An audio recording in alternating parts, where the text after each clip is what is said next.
Hello, everybody. Welcome to our long-awaited, long-anticipated, I think it's long-anticipated, E3 review. This is Ian here along with Chris, and my head's already spinning. Hi, everybody. From all the stuff, man. Kicking off over the weekend with some of what we saw from Bethesda and Microsoft, and leading into today with what we saw from Sony and Square, and then Ubisoft. There's a lot to talk about here. I think you said Ubisoft twice. I did. Ubisoft and I'll say it 3 times. Ubisoft, and Ubisoft. Yeah. Don't forget that. A lot of the big stuff. One of the things that you and I have been talking about is what's happening after Tuesday. It's a good question. It is. It's a question we've been trying to find an answer to for a couple of days now, because none of the schedules seem to go past Tuesday after Nintendo's conference. Yeah, it's a kind of weird stop, and I don't know if this is a flip order for E3 this year. There's a lot of things that I would have expected to be on the last day or the last days of E3 that we've already seen up front now. I mean, if you just look at it, already having Microsoft and Sony's conferences done and out of the way, yeah, this is crazy. This is very front loaded. Yeah, we got a lot to do. Thanks for all the work. Not enough time. Yep, definitely not. Man. But yeah, what is awesome about it though is all these cool games that we're seeing. Tons. It looks like overall that is really the focus this year, and it's kind of cool, to see things peeling away from hardware or just that, and really looking at what are the console exclusives we can look at, what are the big titles, what's more info on the stuff we've been following, and to see gameplay on it. And I think at the very least it's delivered on that. So yeah, it's an interesting time. I definitely think that we are seeing the peak of this generation of consoles. Yep. And that's excluding, of course, the Atari VCS. We haven't even seen what that powerful beast is able to do. Oh, we haven't even got started yet. 70 plus Atari games. I mean, that's just touching the surface of what we were seeing 40 years ago. And the social media. Dude, that's some next level stuff. I'm not ready for that yet. As in next level, as in the 80s. Early 80s. Getting there. Pre-Nintendo. Oh, man. That is the pile of shit of E3 this year. And we're pretty much running out of major space. I know Nintendo is tomorrow. I'm definitely gonna catch what I can from that. But the overall theme I'm taking away after seeing everything we've checked out so far. There's so much. Golly, I'm swamped with it. It's just open world comes to mind. It's so much. I'd say at least 80% plus of what you see coming out is about gigantic worlds, massive exploration. Even if you can't, sandbox your way through all of it, at least having the ability to do all that type of exploration, and then of course layering in RPG and MMO style elements. I mean, we've seen this creep in a lot of games over the years, but it's everywhere now.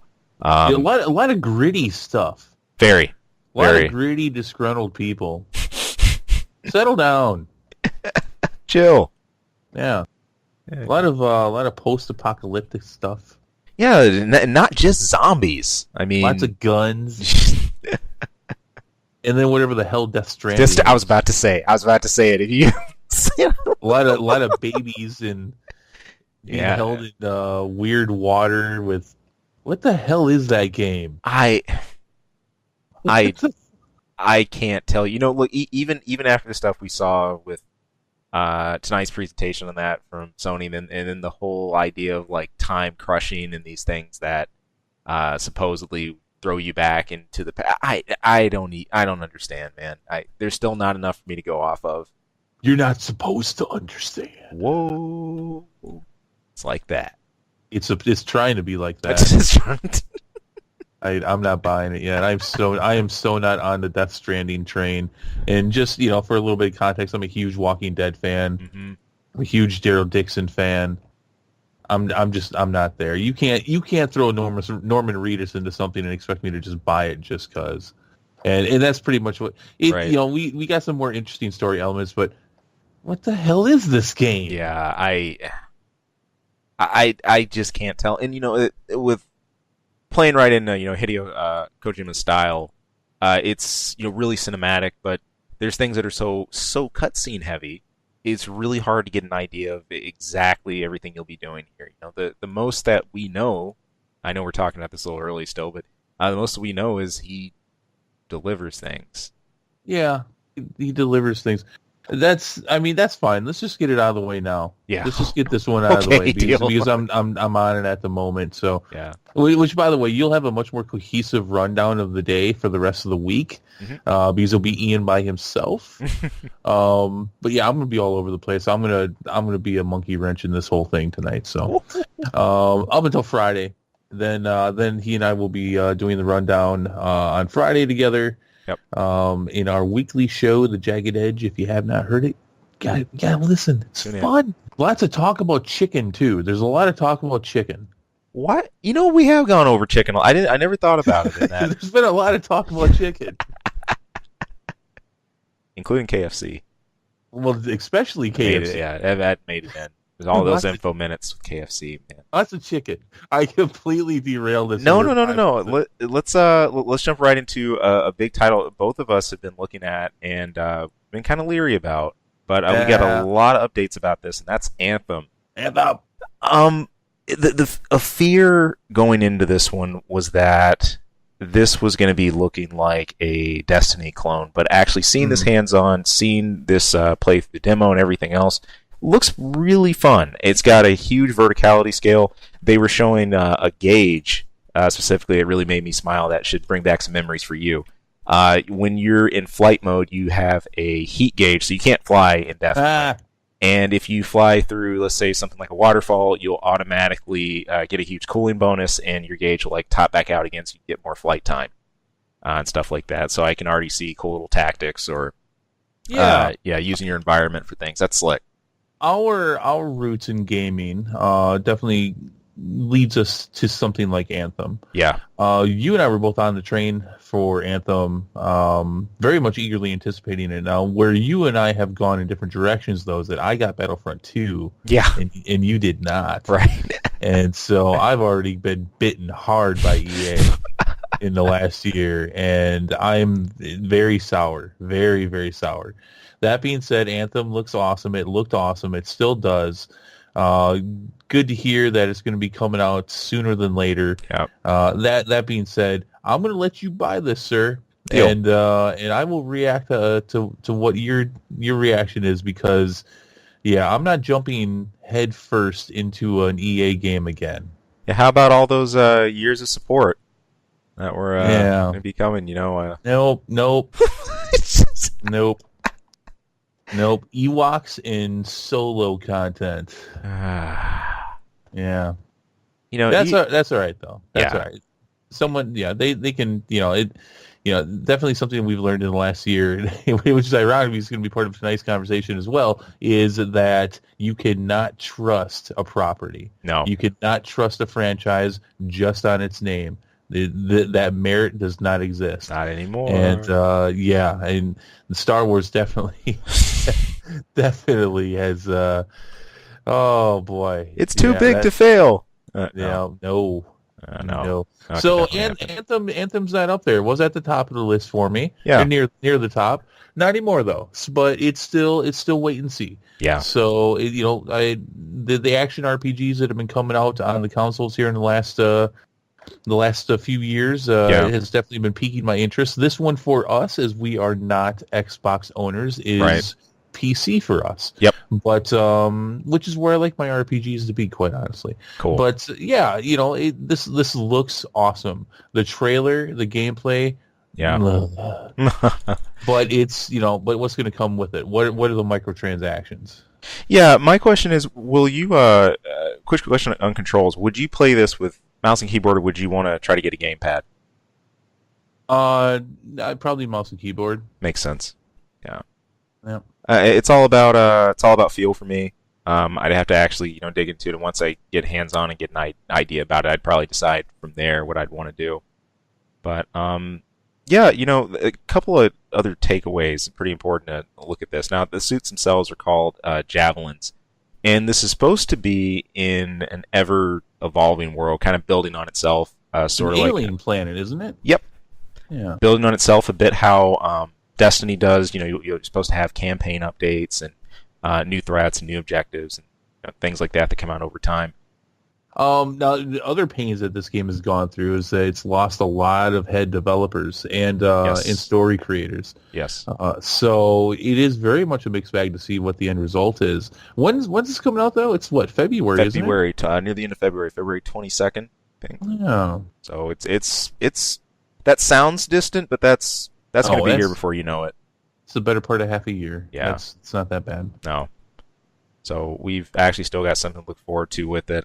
There were some, cool, just nice, beefy, impactful combat. One thing I noticed too, even like the solid rounds, the solid weaponry you use. When I see futuristic cut stuff like this, I think of, if anything, it's the laser cannons and all that. That'll have like the real punch. But just even like the basic Vulcans, like the chain guns and stuff like that, and even the smaller, arms, just have good punch to them. It just, both from an SFX and just like a viewing standpoint, it just felt right, and that's a good thing, because these kind of things, when you're all about weaponry, that's, at least for me, that's the kind of thing I need to really get into this. So, yeah, oh man, good stuff.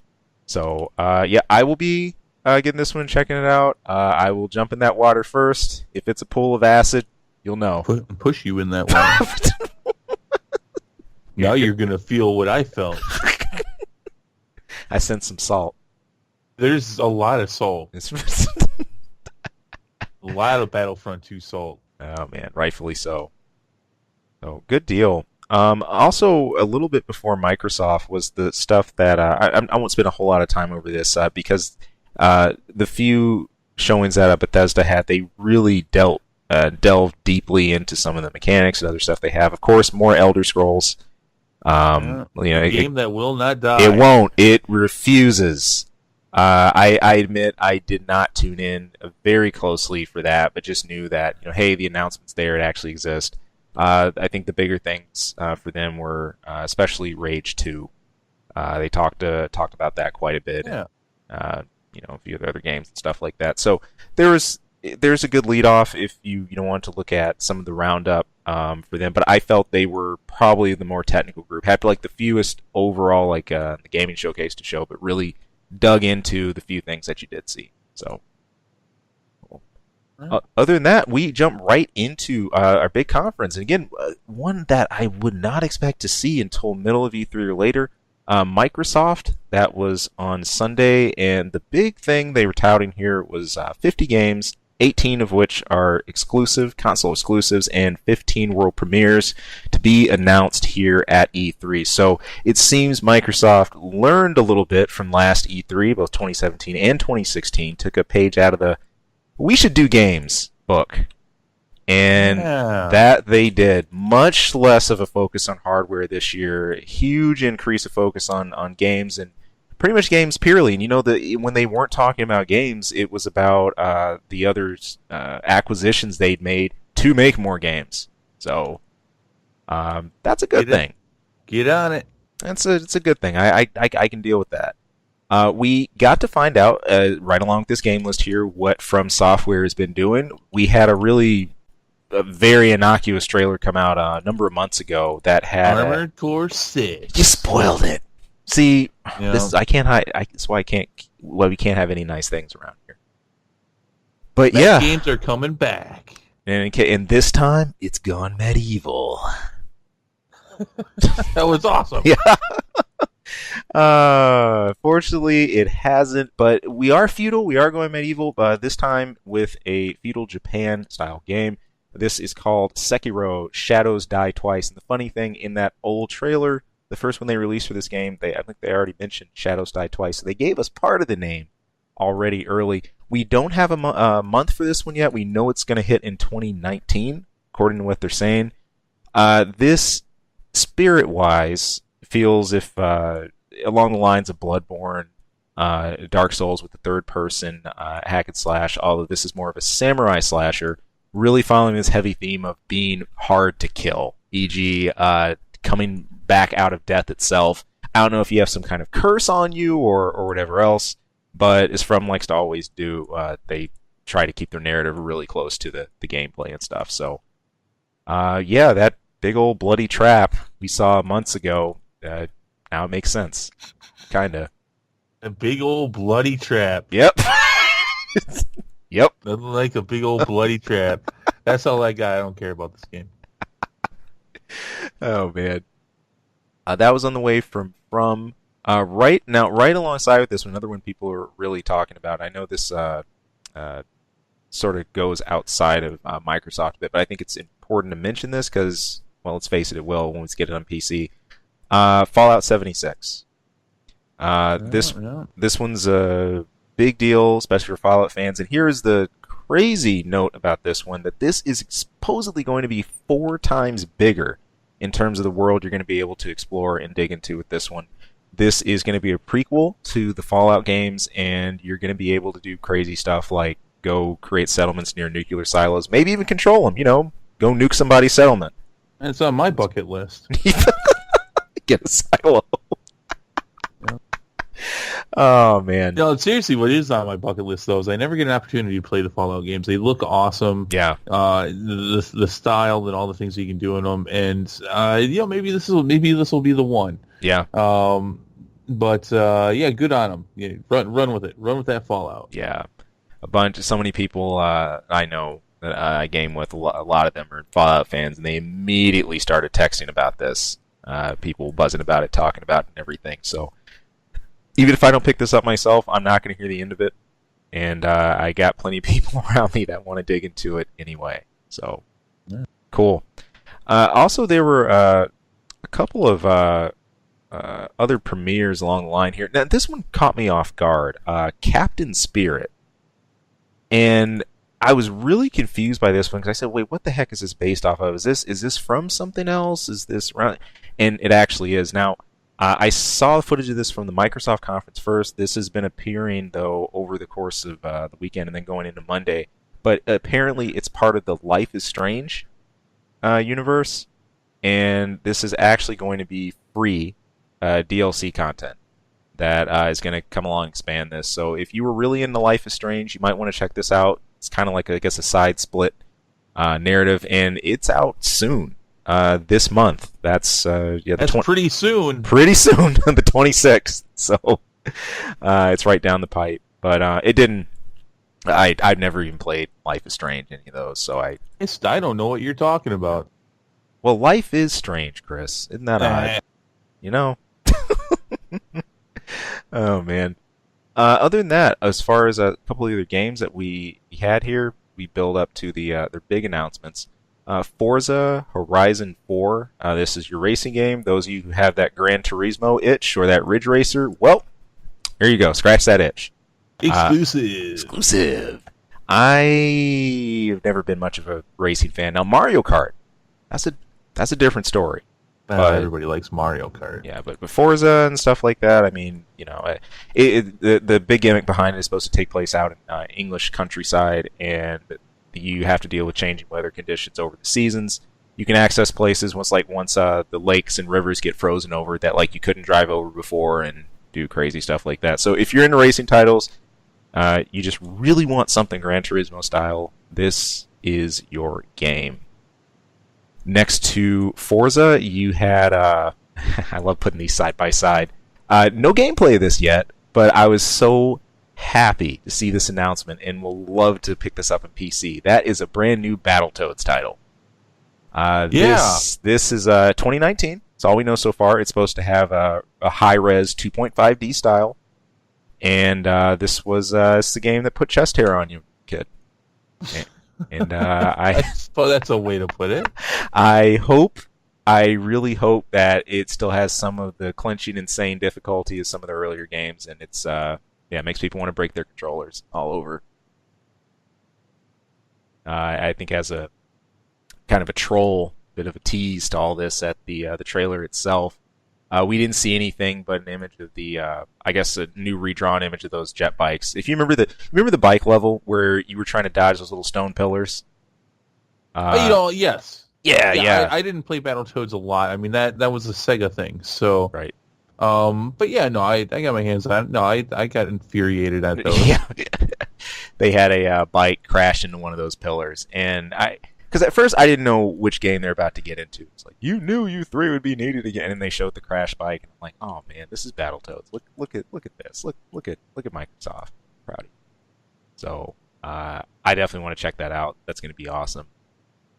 For digging into the big titles, the big announcements, I'd have to say if there's anything that I thought really stood out for Microsoft here, it was Gears of War. There's a lot based around this franchise, so much that they made 3 separate announcements, all having to do with Gears of War, and they were overkill. Yeah, it was all in a row. It was wild, and it was kind of funny because the crowd was going nuts when they first saw the Gears emblem appear, and they thought it was going to be the Gears 5 trailer. And the first thing they showed was Gears Pop.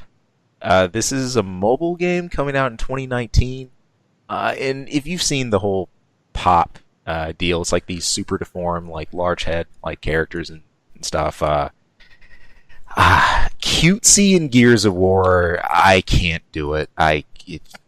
You know, like when we were talking about this before, this works for me. Yeah. If it's like Happy Tree Friends, and like when you blow up one of your Pop characters, it gets all gruesome, and like they have blood and guts on the inside, and that they're I all could realistic see. like that. That would be great.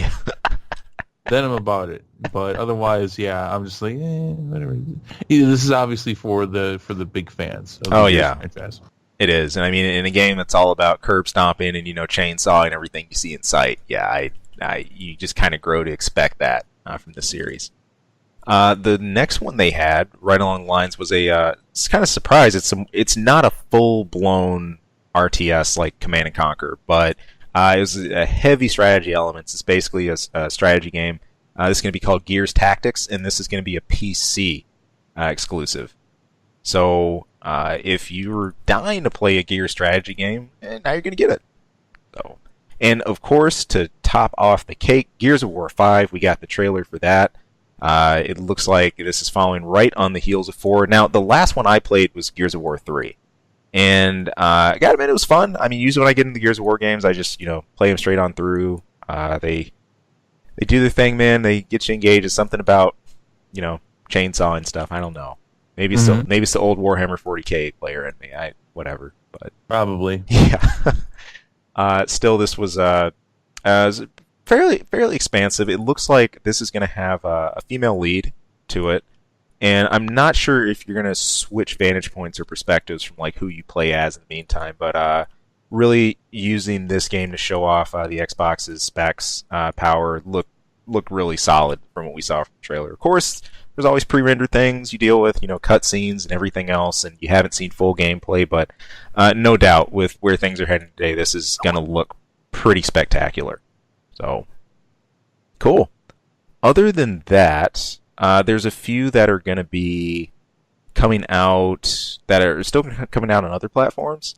You're going to have like Nier Automata that's coming out on June 26th, and it's going to include the DLC that was already released with some of the other Nier titles, but Xbox hadn't had a chance to get a crack at this yet. So, and then of course, I'll skip it. Of course, Kingdom Hearts 3.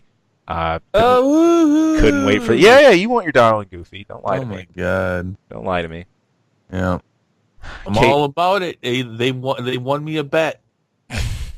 While we're here on that topic, this is important to mention. So our Kingdom Hearts 3 bet ended on technicality.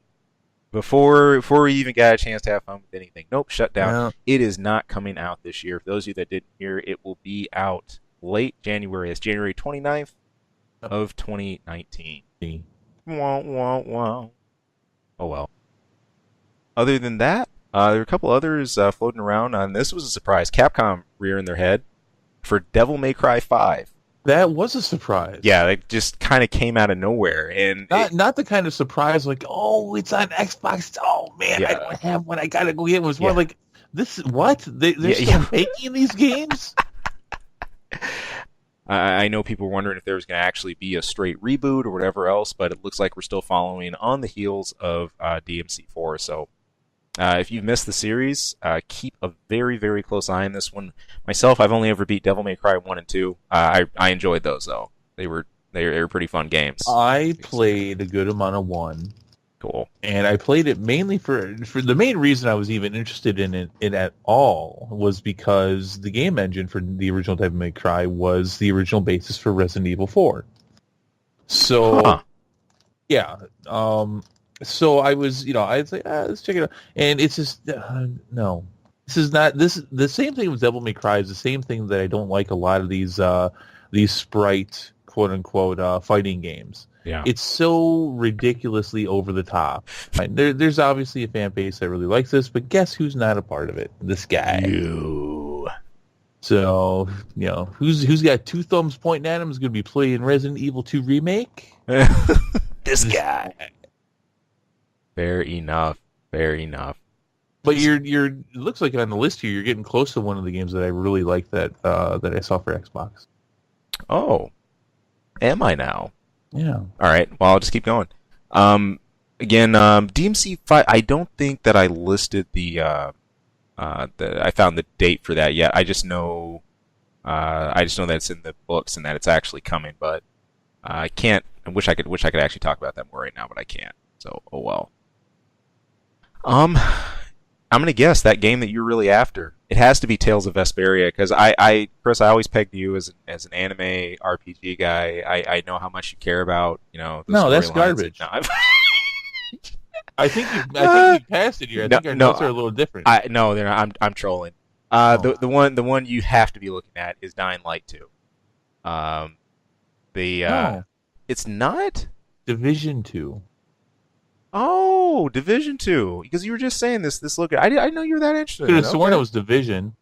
Yeah. Go ahead and talk. I'm going to find it. No, you're right. Division was the one about it's the shooter. But it's a post-apocalyptic shooter takes place in Washington. The idea that there's a virus that's come through in America is a mess. Basically destroying itself. People are separated and live in different camps and settlements. There's tons of bandit groups and everything else, but you play an elite team. Tom Clancy's Division 2. There you go. You play an elite team that comes in, and you're going to get order in this here town, hopefully. Yeah, this looks like a lot of fun. This was definitely a time I was like, I want that to come on a PlayStation. Yeah. Why can't you come on a PlayStation? It should. Oh, well then I'm happy. Yeah.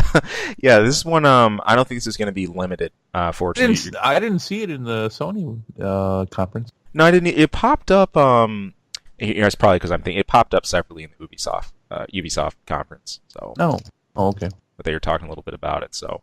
But anyway, yeah, one thing that really jumped out about this one is we've seen MMO and RPG elements added into shooters and games all over the place, but this is no exception. Yeah. This game will be rife with it. In fact, the idea is the good part is the DLC will be free. That's awesome. All the campaigns and everything else that comes out. Once you play through the main campaign, you beat all of that, you get to make a choice of one of 3 paths of progression for your character. When you pick that path, you get a specific weapon for your class/character that you can build up. New stat skills, everything you can push and progress more. And then, once you've done that, you've leveled with that system a little bit, you could try to get into the 8-man raiding system. Ooh. Literally, there's straight up raids, what they're calling them. So they're supposed to be big time challenges. I know they're going to have, that will probably have a world's first countdown and everything to it, for people who want to break into it. And that's going to be kind of fun to watch. So, in MMO elements mixing with shooters and all that, that's something that felt really gimmicky to me years ago, but now that's so woven into the fabric of some of these games. You just can't divorce them. So cool. But no, it's looking good. Again, Ubisoft end up spending a lot of time on this in their own conference as well, and this seems to be one of their main flagship games that we'll be seeing. So. All right, rounding out that list, another favorite from Chris besides Tales of Vesperia. I know you really want to play that new Shonen Jump game. You want Jump Force? I don't care. In 2019, and of course there's a couple of other more minor ones. I think the Happy Few, a new Battlegrounds game, and Black Desert coming out. But wrapping up the Microsoft conference, though, there were a lot of acquisitions here. Besides the focus on games, there's 5 new studios. One that they've built from ground up here called The Initiative. This is going to be led by Dave Gallagher, the Santa Monica studio. But there's 4 others that they've actually have under the Microsoft umbrella now, and that's Undead Labs, Ninja Theory, Compulsion Games, and Playground Games. Out of those, Playground Games was one that really jumped out because they're the creators of the Forza series. The crowd went pretty nuts about that. I know there's still a big, racing fan base that's around, but this is, I think, really a way of them showing they're not only focused just for this E3 and games. This is something that they want to keep pushing going forward because we're hitting that point now, late generation, where pushing hardware isn't going to do a whole lot for you. We want to see the capabilities of these consoles. We've had time to push it, see where the graphic engines can go, see where the speed can go, and get the most out of them.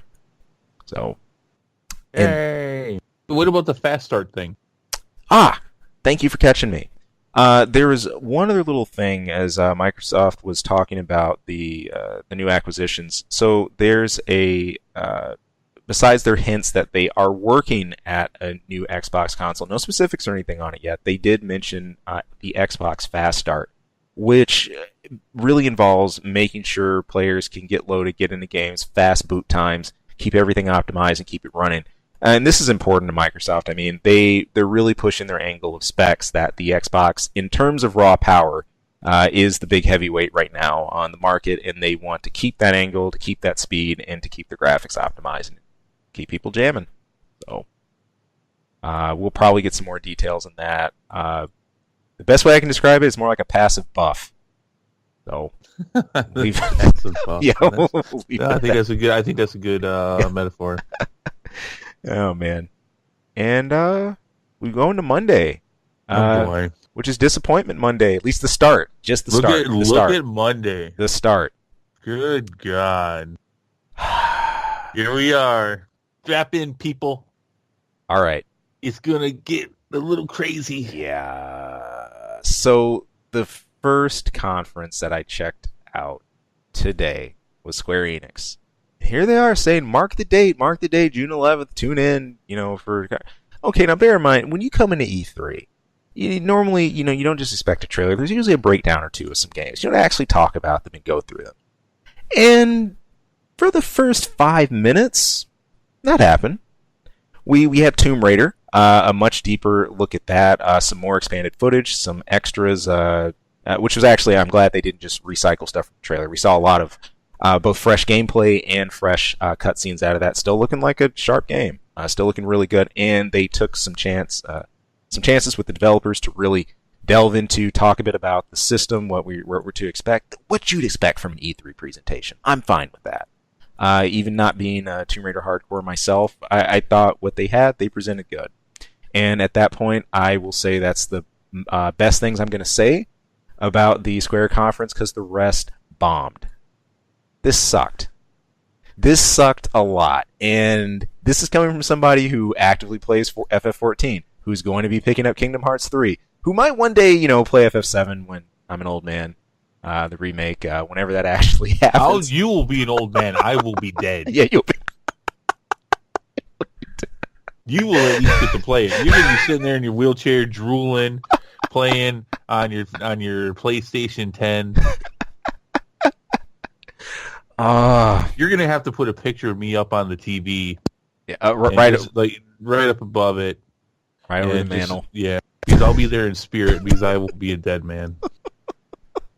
At this rate, you will, Chris. Yep. All right. Before I dive into the rest of the bomb, you're gonna have to pour out a little bit of Bunch of Crunch for your homie. I think so. Out of the box every time you turn it on, because I can't. Can't do it. Yeah. Final Fantasy VII Remake is a no-show. Myth. It's a myth. Yeah. It's a myth. It doesn't exist.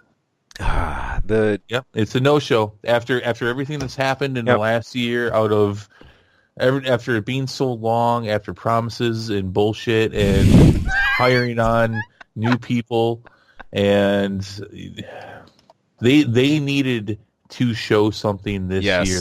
They needed to give us an update this year as to what is happening with this, and you saw the conference, and from what you told me, there was literally nothing. This is ridiculous. I mean, look, you and I come from two very different perspectives on Square Enix. Yeah. You like Square Enix games. Yep. I have not liked Square Enix games in a very long time. They just went in a direction with their games that I just generally don't enjoy, especially the aesthetics. A lot of times the gameplay as well. Right. Perfectly fair. Yeah. That being said, Final Fantasy VII, one of the best games ever made. I was with the craze just like everybody else. I played a couple games after that. Tactics, 9. I even delved into 8 and 10, but I did not finish because those games are shit. And it's just they lost me, and whatever. This company is an overblown sack of shit. You were saying, I think you made a comment about arrogance.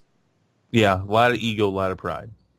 Pride being in the way of announcement. Even the way the Kingdom Hearts 3 release got handled, even though we've got a solid date for that now, that was for the longest pitched and promised for 2018, and then promised you. Yep, promised as we hit E3, or close to E3, because the announcement came out at the that music festival. It just said, Square Enix, don't you understand? This man literally bet valuable items on your promise and lost. I lost money. Yep. He had to buy me Bunch of Crunch. Yep. Your promise is meaningless. It meant a lot to me because your promise won me some Bunch of Crunch, but the others, I got no love. I got no love for Square Enix. I just don't. The biggest overall the biggest problem with this conference is outside of Tomb Raider upfront. Going into those details and, like I said, giving us some meaningful stuff. And showing the gameplay, talking a bit about the wall running, full 360 degree, swimming exploration and the grappling and stuff. Yeah, okay, cool, more mechanics. Besides that, literally, this was pretty much a trailer stream. And the worst part, some things that we already know and that already have content for. Here, perfect example. FF14 had a trailer for the new patch that came out a couple weeks ago. But I'm looking at this and I'm saying, this isn't anything revolutionary new. People are playing this. Like this is not upcoming. Like, we're already doing it. And I get it. Make the pitch for your current MMO, so on and so forth. But that was the level of things here. It was really just a slate of trailers. I mean, you went from FF14 into some like Dragon's Quest, and then very scant info on Babylon's Fall, and then Octopath Traveler. Anything else you saw that might have been minutely interesting just had no meat, no force behind it. Save the date, June 11th. So here's the thing. Here's the thing about this. Now, and I've been a little sassy about the whole thing, but what have I been saying for months? That they needed, first they needed to give everyone an update on Final Fantasy VII, regardless of what it was. But what I've been predicting is that if they did not have like a playable demo for people this year, there is no way this comes out into PS4. And my prediction, I think I've been joking about it, kind of, but whatever, I think I've been saying 2022. Yeah. That sounds about right at this point. We have many years to go. Yeah. And at this point, I'm really just not all that interested. And that's actually partially because of what they've overblown this up to. The funny thing, how they're talking about this one, for all we know, there may very well be a part 4 to this. I think it's a safe thing. It's a common thing, especially those who played FF7, to just sort of just automatically divide this up. But for all we know, for whatever's added or whatever you could span on, look, part 1 seriously might just be the end of Midgar, and that's it. And I know when you think about the game as a whole, you're saying, oh, it's not much content, but if you build it up that much, and if you're making this about as long as the original FF13, I could see that stretching out, make Midgar, that whole section of Midgar, basically a game in itself, and then getting out to the world map and beyond, that's part 2 beyond. So, for all I know, dude, this could be 4 parts, this could be 5 parts, but a great way to cause even more rage is if those parts are all $60. Which I would expect them to be that. Yeah. And there is such thing as I'll tell you what, this should go down in history as why you shouldn't announce game too early. Or else, and I mean, I understand, hyping things up or trying to push console sales and stuff like this, but this is textbook, especially of a release of this scale. FF7 is just not something you lightly get away with, shoving around or put. This has a spot in gaming history for a reason. In toying with a release of this scale is dangerous. It's really dangerous, Square. Right. So, and we're going to talk about something with about the same amount of scope and range, and how a company did it right. We're going to talk about that later on. Right on. But hey, huge whiff. Besides what we mentioned about Cage, about FF7, about the in-depth talk, about lack of details and everything else, there's a giant whiff on the Marvel IP. We know there's supposed to be a... Oh, that's right. They screwed that up. There's supposed to be a Marvel game that they're working on, something to do with maybe like an Avengers title or something. Whatever that is, I don't know. We don't know. There's zero details on that. So that gets my award for worst conference this year. Yeah. That's all I got. But hey, on the upside, swinging back from that, one that gave me a pleasant surprise, Ubisoft. There's a lot to look at here with what they did. Just a few highlights. Beyond Good and Evil 2, right up front, that actually had a pretty fantastic trailer. There's a special guest appearance by Jordan Levitt. You might remember him from Inception and also the last of Nolan's Dark Knight films as the early Robin. He talked a little bit about the play record feature and some stuff they're going to have in game. Basically, kind of like a big artist alley.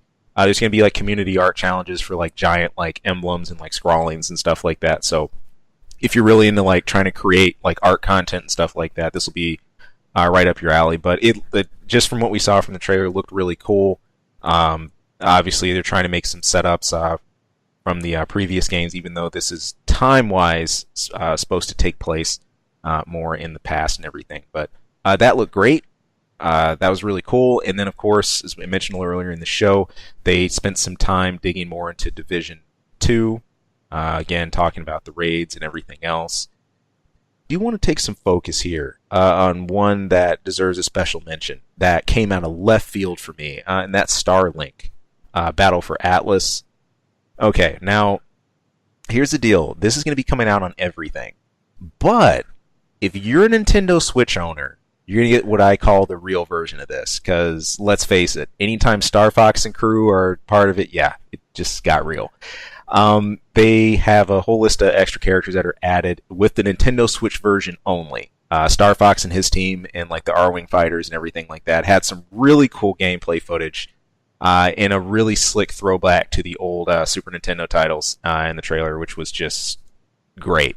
I really like seeing this. Nintendo's Miyamoto himself showed up and they presented him with basically a sculpted Star Fox statue of like one of the R-Wing fighters, just out of respect for Nintendo coming out and contributing to the project like they did. But man, I was a little chuffed. Like, shoot, I have to get a Switch if I want to get my hands on that. Oh well, can't win them all. So, but that was really cool and it looked great. Star Fox has got a special spot with me. I think Star Fox on Super Nintendo and then Star Fox 64 were like probably two of my favorite flight games ever. So that's always gone on. But other than that, the Crew 2, you had For Honor with some downloads that are going to be available this week for that. In fact, you sign up. So go check out the Ubisoft site is actually worth it. If any of these titles that we're rattling through are catching your ears, go look online. There's probably some promotionals and some cool stuff available.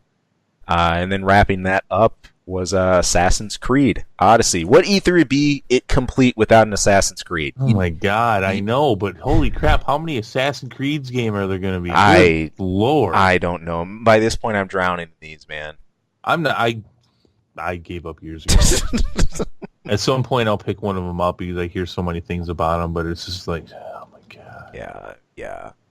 So, it was this one. It looks like they're trying to take a little bit of a spin away from the normal deal with like Altair or whoever you play as. They're trying to frame this in more of an Odyssey standpoint in ancient Greece. You play as a either male or female character, starting off, and you wield Leonidas's broken spear. Gives you some crazy powers, and like expands like the way you can fire your arrows. Has like some armor breaking and like shield breaking properties and stuff like that. But it's sort of got this semi God of War-esque feel mixed in with some of the elements of Assassin's Creed we've seen. And some of it started to veer, for me at least, where it almost didn't feel like Assassin's Creed. This is a formula that is really hard to keep fresh and reinvigorate. Like you said, we've seen this a bajillion times. The question is, can this do that and actually keep this fresh enough? So, if people are still playing them, then why not? Hey, apparently so, man. Who am I to complain? So, well, I can complain, but you get the idea. Who are you to complain? Don't even worry about who you are to complain. I complain constantly. I will complain for you if you are feeling uncomfortable about it. Love it. Cool. So those were the majority of the major conferences, and that led us right up to tonight. That was not long ago here, just a couple hours ago. Sony's conference. Right at the top of the list. One Chris and I have both been looking at really carefully. They had this kick off the show. That's Last of Us 2.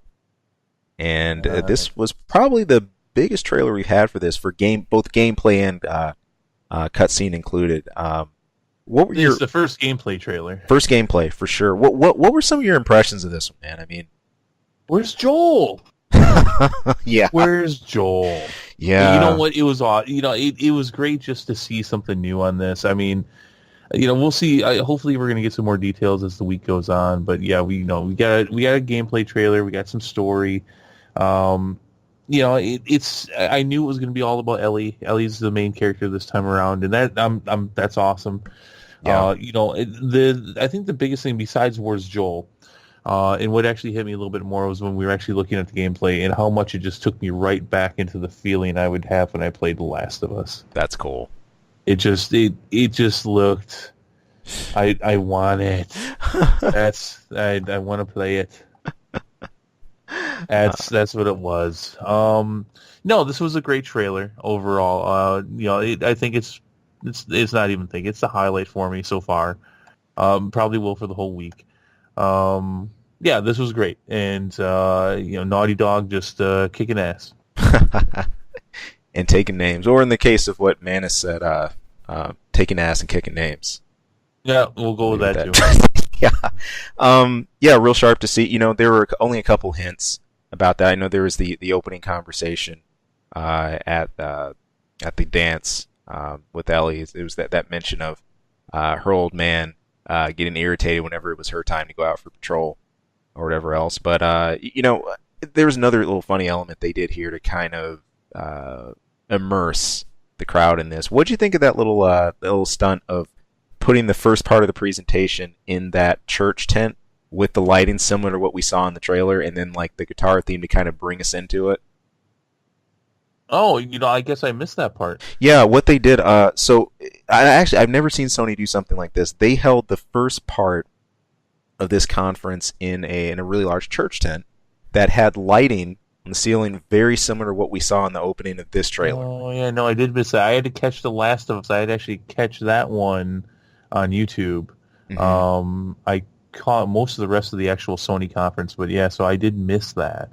Now, that's cool. Yeah, it was neat, and they had the way they brought the crowd and introduced was said, glad to see the congregation so large, like welcome to church, and like all these like little hints and stuff, and I kept hearing that, and I'm like, what game could they be leading into? And I immediately thought about Last of Us. I said, man, we had those hints at those crazy like fanatics in that cult or whatever, like the other like trailers we'd seen. So I'm like, that's a stretch though. I'm like, I have no idea. And then they had like a guitar soloist who played a very, very Last of Us sounding theme or two, and then sure enough, then we had the trailer. So it was kind of cool to step into it. The rest of the presentation was done in what you'd normally expect for Sony at E3. Super large scale room, one of those massive wraparound LED. I don't think they're LED screens. You know those monitors that they're shaped like a C? Yeah. Mm-hmm. Huge massive presentation, looked great, all the slick high tech stuff you'd expect from Sony. So, yeah, we got that. We also immediately got a heads up during that transition that God of War, the current God of War, is going to be having a new game plus mode coming out for that free. So while there's no shot of an expansion or anything yet or a second game, it's okay. We just got the first game. You're still going to have some content to be able to play, and the fact that they're doing that free is pretty awesome. Also on this list, these two I want to look at. We had Days Gone and Yes.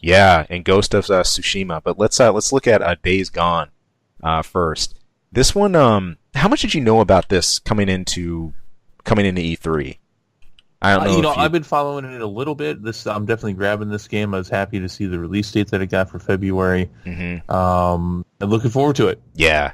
This looks pretty sharp. Again, we are talking the apocalypse of the zombie type. Yeah. But this... was this... I did not catch this one either at the actual convention. Was this the same trailer that came out days ago? No, I don't think so, because I don't remember like the mutant dogs and stuff.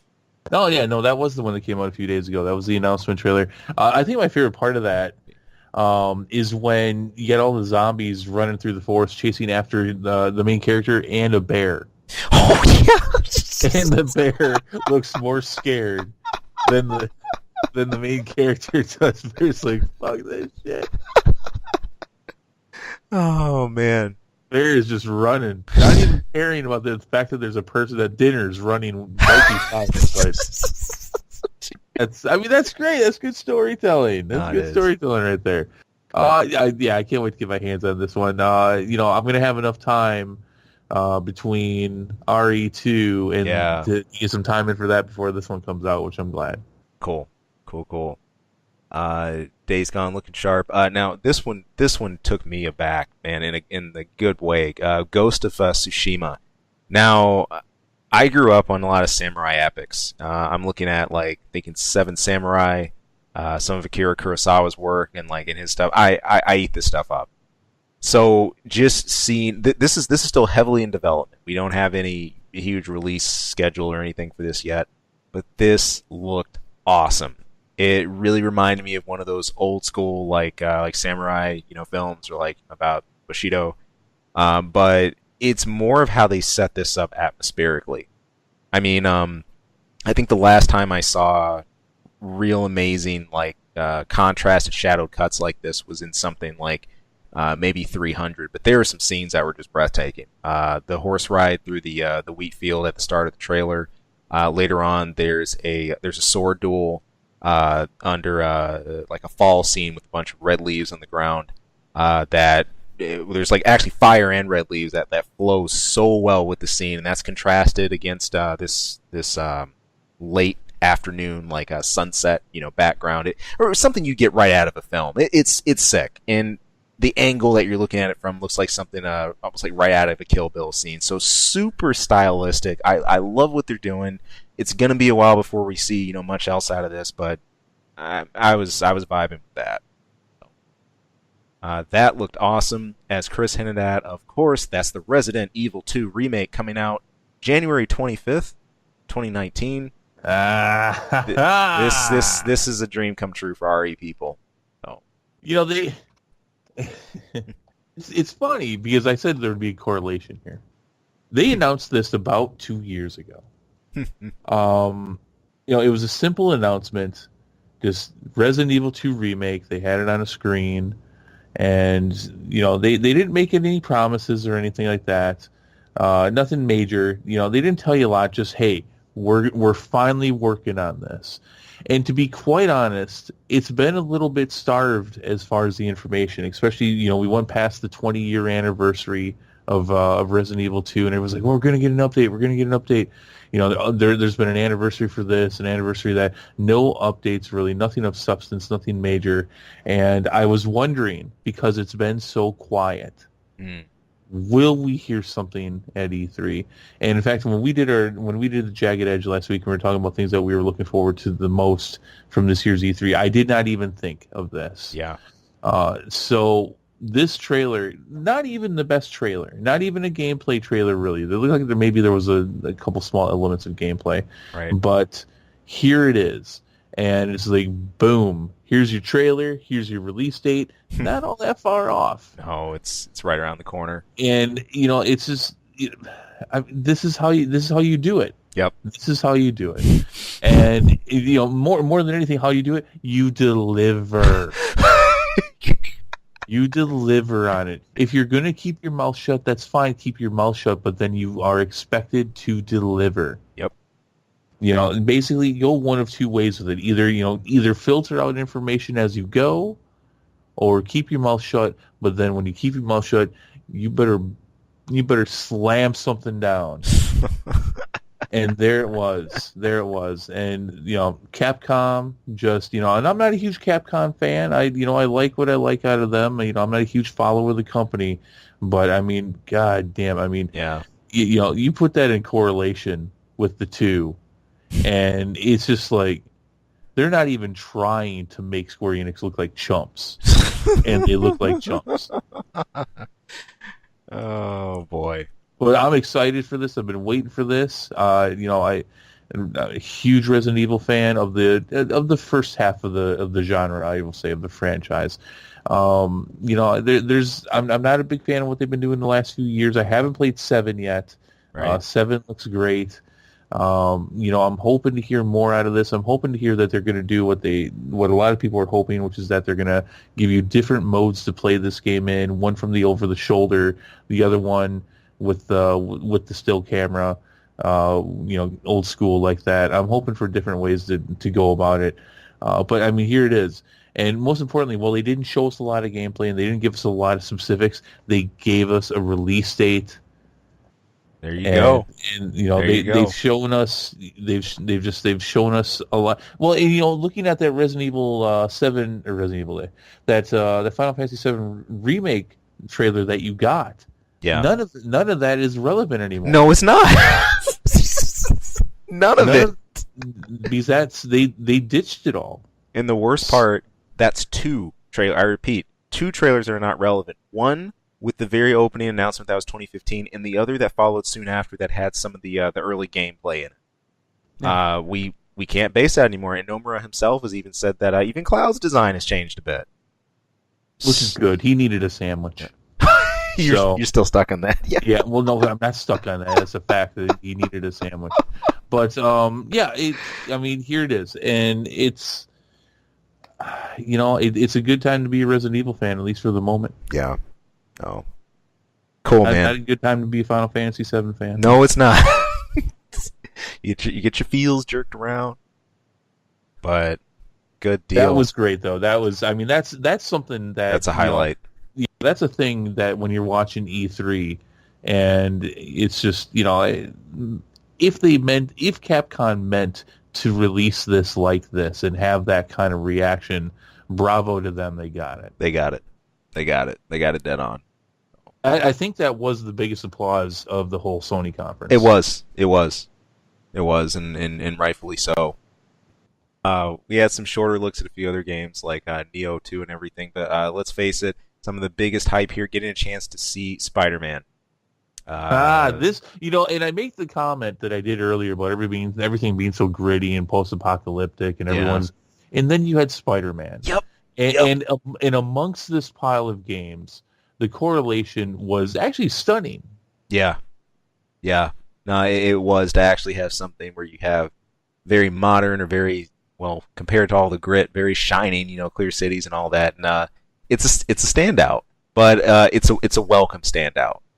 As a Spidey fan, this is a game I've been really excited about, especially getting a little bit more info in this. In this game, at least, I'm not putting this next to MCU, but supposedly in this game, he's been Spider-Man for 8 years. So we have an older Peter Parker and everything, and the showcase of the villains you get here, loved it. The Rhino, Vulture, Scorpion, Electro, and this concept of the whole island prison getting broken out at once. I mean, this reminds me of something like right out of Batman Nightfall, the trick Bane pulled on Batman back in that arc, and having to try to like bring the Asylum back into control. This is going to be awesome. It looks like a lot of fun. Yeah, and I can't wait. I'll be all over this. Gameplay looks great. Yeah, looks absolutely stellar. This is looking really polished and about ready to go. Oh, yeah. But alrighty, like I said, we've got Nintendo on the way, and we're gonna try to figure out whatever else the heck is happening this week. Stay tuned. It's all Wednesday and Thursday is all Atari. Yeah, that's why they just don't want to put that out. That is weird. yeah. We'll obviously we'll see. I hope it's a lot of good stuff. I hope it's just game developers showing off awesome games, giving us a lot of details to us, a lot of what we saw here tonight and yesterday. Yeah. No, same here, man. So hopefully we wrap this thing out and close the rest of E3 in style. But those of you who have stayed with us all the way, thank you very much for listening. Be sure to tune in right back here again for the rest of our E3 reviews, show reviews, and all that other good stuff. But for now, we're out of here. We'll catch you guys soon.